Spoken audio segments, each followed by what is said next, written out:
I'm Ashton Knatz. Eyes are often called the windows to the soul.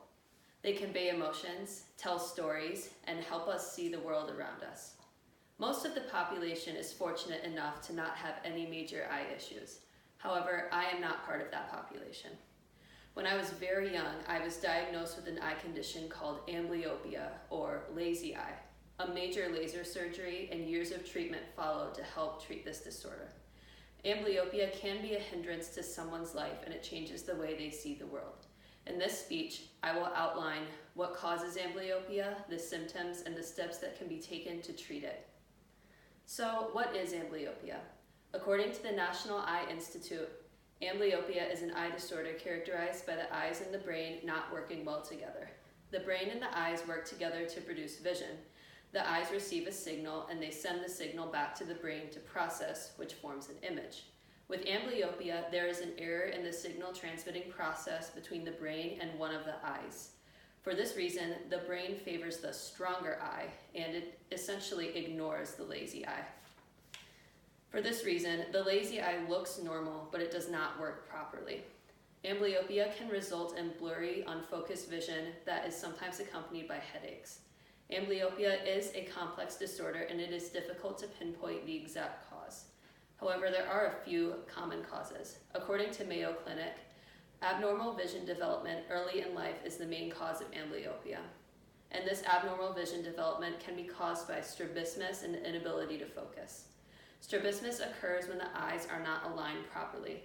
Strabismus can occur in two ways. The eyes can either cross inward, which is called esotropia, like you see in this image here, or the eyes can cross outward, which is called exotropia, which you see in this image here. The inability to focus can result in nearsightedness or farsightedness. With nearsightedness, it's hard to focus on things that are far away, and likewise, with farsightedness, it is hard to focus on images that are close up. According to the American Association for Pediatric Ophthalmology and Strabismus, or the AAPOS, astigmatism is a malformed curvature in the cornea of the eye, which is a covering over the eye, which results in blurry vision and the inability to focus. In this image here, you can see a normal eye and an eye with astigmatism, and with astigmatism, the malformed curvature on the cornea causes multiple focal points, which results in blurry vision. The exact causes of these two issues are unknown, but hereditary factors are likely involved. My family has had a history of eye issues, which is most likely the reason why I was diagnosed with amblyopia. I have had an interesting experience with amblyopia in my lifetime. I was diagnosed at a very young age, around 2 or 3.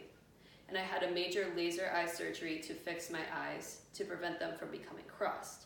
The surgery was a success, but in order to treat my actual disorder, my eye doctors instructed my family to patch my strong eye for roughly 2 hours a day to force my brain to use my lazy eye. However, I did not respond well to this treatment. In fact, I would often rip off my eye patches and stick them on my bedroom walls. For this reason, my lazy eye never got stronger, and to this day, I still have a hard time seeing out of my lazy eye. When I close my strong eye, it's not blurry necessarily, but I don't see a complete image. I can't read, write, drive, or recognize pictures. For this reason, I'm hopeful that different treatment options will be available today besides eye patching. According to Mayo Clinic, if amblyopia is detected in early childhood, it can be fixed through eye patching, which works very well if the child is willing to use the eye patches, but if not, then, well, it doesn't work very well. And according to the National Eye Institute, a nationwide trial showed that kids aged 7 through 17 benefited from eye patching. Had I actually worn my eye patch, I would have definitely seen the benefits of this treatment. Thankfully, there are some better options for treatment today, in my opinion. According to the National Eye Institute, a new treatment has arisen in the form of eye drops. The eye drops are used to dilate the strong eye, which forces the brain to use the lazy eye, which strengthens it. This forces the child to use their lazy eye, and they can't just halt the treatment whenever they feel like it, say by ripping off an eye patch. I hope that this treatment will help many children with amblyopia and ensure that they don't go down the same path as I did.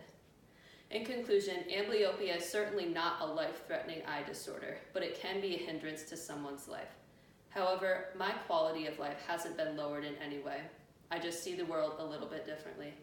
My hope is that children all across the nation will be able to benefit from the new treatments with amblyopia.